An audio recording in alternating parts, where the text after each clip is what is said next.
আসসালামু আলাইকুম। মব আতঙ্কে সরকারি বাসভবন ছাত্রে অনীহা সাবেক উপদেষ্টাদের সারা দেশে মব আতঙ্ক তৈরি করে, মবের রাজত্ব তৈরি করে, মব দেখিয়ে তাদের রাষ্ট্রবিরোধী বা সংবিধান বিরোধী বা আইন বিরোধী কাজকারবার চালিয়ে গেছেন।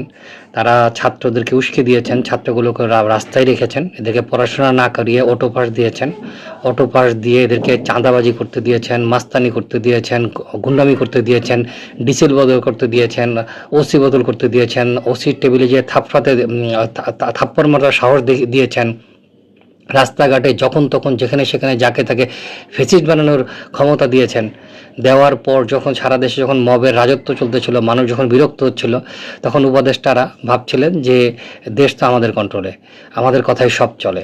কিন্তু রাজনীতি এমন একটা জিনিস, এটা হচ্ছে ধৈর্যের খেলা, এটা হচ্ছে টেকনিকের খেলা। বিএনপি 17 বছর ধৈর্য ধরে বসেছিল, আরও 1.5 বছর তারপরে ধৈর্য ধরতে হয়েছে।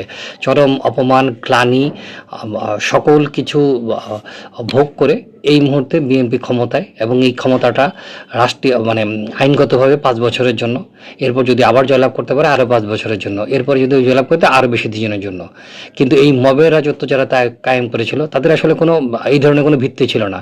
তারা কি বলে যেন, তারা যদি 90 দিন পরে যদি তারা সরকার যদি বাংলাদেশের বিরোধী দলগুলো, বিরোধী দল বলতে বিএনপির কথা বলছি, তারা যদি একটু জোরপূর্বক জোর দিত, তারা যদি এই সরকারকে বাধ্য করতো, তারা 180 দিনের মধ্যে নির্বাচন নিতে পারত। যাই হোক, তারা নেয়নি।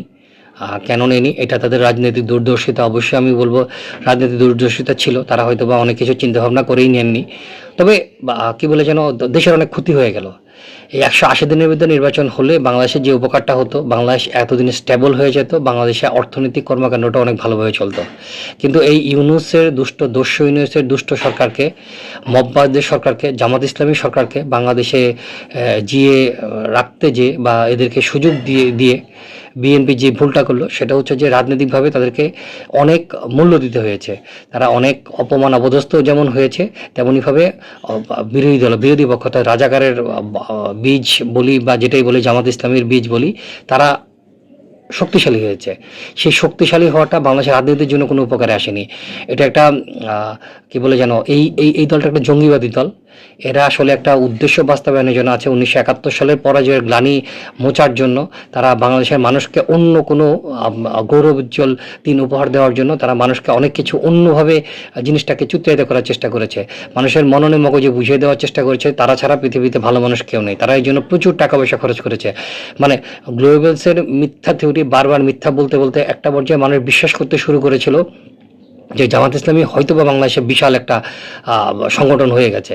বাস্তবতা হচ্ছে যে নিজেদের সরকার থাকার পরও তারা রাষ্ট্র ক্ষমতায় থাকতে পারেনি। তারা রাষ্ট্র ক্ষমতায় তাদের আসন সংখ্যা 77 পর্যন্ত নিয়ে যেতে পেরেছে জোটবদ্ধ, কিন্তু তারা 100 পার হতে পারেনি। আসলে তারা যদি সত্যিকার অর্থে তাদের যদি রাজনৈতিক ভিত্তি থাকতো, তাহলে তারা এই আসনটাকে 150 পর্যন্ত নিয়ে যেতে পারতো, আরও বেশি নিতে পারতো। কিন্তু আসলে তাদের সেই সক্ষমতা কিছুই নেই। বাংলাদেশের রাজনীতিটাকে যে পর্যায়ে আওয়ামী লীগ রাজনীতিটাকে কুক্ষিগত করে তারা রাজনীতিটাকে সংকুচিত করে ফেলেছিল, ঠিক তেমনি ইউনূস সরকারের আমলে বাংলাদেশের রাজনীতি সংকুচিত হয়ে গেছিল। তো এখন আমরা দেখি আমাদের বিএনপি সরকার ক্ষমতায় আছে, তারেক রহমান বাংলাদেশের রাজনীতিটাকে বিকশিত হতে দেবেন। কারণ রাজনীতি হচ্ছে এমন একটা জিনিস, এটা বিকশিত হলে দেশের লাভ, জনগণের লাভ। এটা যেভাবেই বলুন না কেন, একটা দেশে যদি রাজনীতি থাকে, সে দেশের অর্থনীতিও এগিয়ে যায়, রাজনীতিতে এগিয়ে যায়, এবং দেশের সামাজিক এবং আর্থসামাজিক পরিস্থিতির উন্নতি হয়। আমরা আশা করব বিএনপি সরকার বাংলাদেশের রাজনীতিটা করতে দিবেন এবং রাজনীতিটাকে বিকশিত দিবেন। আর এই মববাজ যারা এই মবকে উস্কে দিয়ে বাংলাদেশের মবের রাজত্ব তৈরি করে বাংলাদেশের আইন শৃঙ্খলাকে ধ্বংস করে দিয়েছে, বাংলাদেশের পুলিশ বাহিনীকে ধ্বংস করে দিয়েছে, বাংলাদেশের কোনো ডিপার্টমেন্টকে কাজ করতে দেয়নি, এদের বিরুদ্ধে ব্যবস্থা নেওয়া হবে। এদের বিরুদ্ধে যে মামলা হচ্ছে, যে মোকদ্দমা হচ্ছে, সবগুলো দ্রুত ট্রাইব্যুনালে নিয়ে যেয়ে এদের বিচার করতে হবে। কারণটা হচ্ছে যে এদের বিচার এই জন্য করতে হবে যে এদেরকে যে সুযোগটা দেওয়া হয়েছিল, সেই সুযোগটা শুধু তারা নিজেরা হেলায় হারায়নি, তারা বাংলাদেশকে অনেক বড় সুযোগের হাত থেকে, বাংলাদেশকে অনেক দুর্ভাগ্যের দিকে ঠেলে দিয়েছেন। নতুন সরকার, বিএনপি সরকার নিজেদের লোককে আস্তে আস্তে পদায়িত করছে।